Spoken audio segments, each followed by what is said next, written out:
पिछले साल भर से ज्यादा युद्ध की मार झेल रहा यूक्रेन अब भारतीय लोगों की भावनाओं के साथ खेलता हुआ दिख रहा है। हाल ही में यूक्रेन ने भारत के धार्मिक मान्यताओं के साथ शर्मनाक हरकत की है।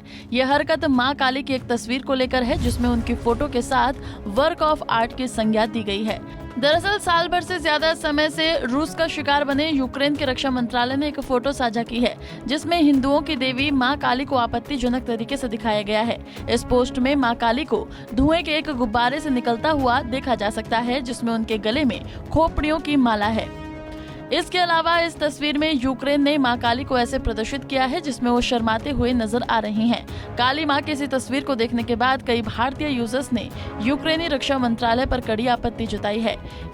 यूक्रेनी रक्षा मंत्रालय द्वारा 30 अप्रैल को डाली गई इस ट्विटर पोस्ट पर रोष दिखाते हुए कई भारतीय यूजर्स ने इसे नापाक हरकत बताया। भारतीय विदेशी मंत्रालय और एस जयशंकर को टैग करते हुए इंडियन यूजर्स ने इस पर तत्काल कार्रवाई करने की मांग की।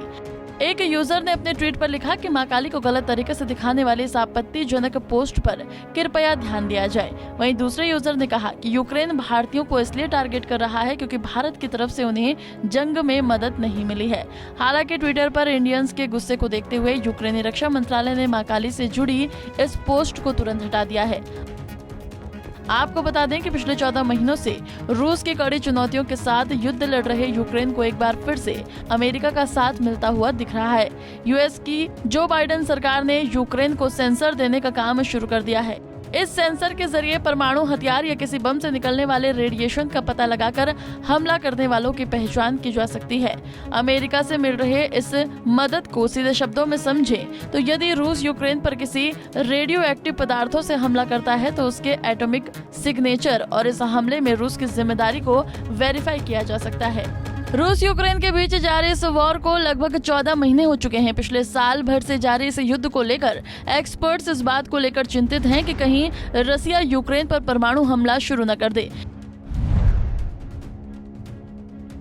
क्योंकि न्यूक्लियर इमरजेंसी सपोर्ट टीम यानी कि नेस्ट, जो कि सुरक्षा एजेंसी से जुड़े एटॉमिक एक्सपर्ट्स की एक यूनिट है और इस समय यूक्रेन में यूनिट रेडिएशन सेंसर तैनात करने के साथ लोगों को ट्रेनिंग और डेटा मॉनिटरिंग के काम कर रही है।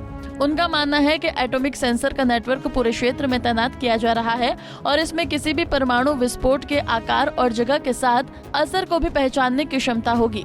इसके अलावा NEST का ये भी कहना है कि अमेरिका द्वारा मिला सेंसर रूस को यूक्रेन में परमाणु हथियार का इस्तेमाल करने का कोई मौका नहीं देगा।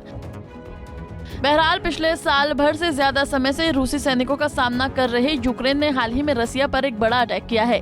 यह अटैक एक ड्रोन अटैक था जिसे क्रीमिया के एक तेल भंडार पर किया गया। इस हमले में लगी आग की लहर इतनी तेज थी कि धीरे धीरे ये 11,000 वर्ग फीट के दायरे में फैल गई। आपको बता दें कि क्रीमिया पूर्वी यूरोप में बसा एक प्रायद्वीप है जहाँ रूसी मूल के लोगों की संख्या सबसे ज्यादा है। तो वहीं रूस यूक्रेन युद्ध को लेकर भारत अभी भी तटस्थ स्थिति में बना हुआ है, क्योंकि भारत रूस के साथ यूक्रेन के पीछे खड़े अमेरिका से भी अच्छा संबंध रखना चाहता है। Bureau report, Punjab Kesari TV. हमसे जुड़े रहने के लिए हमारे YouTube चैनल को सब्सक्राइब करें और नई वीडियो की नोटिफिकेशन के लिए बेल आइकॉन को दबाएं।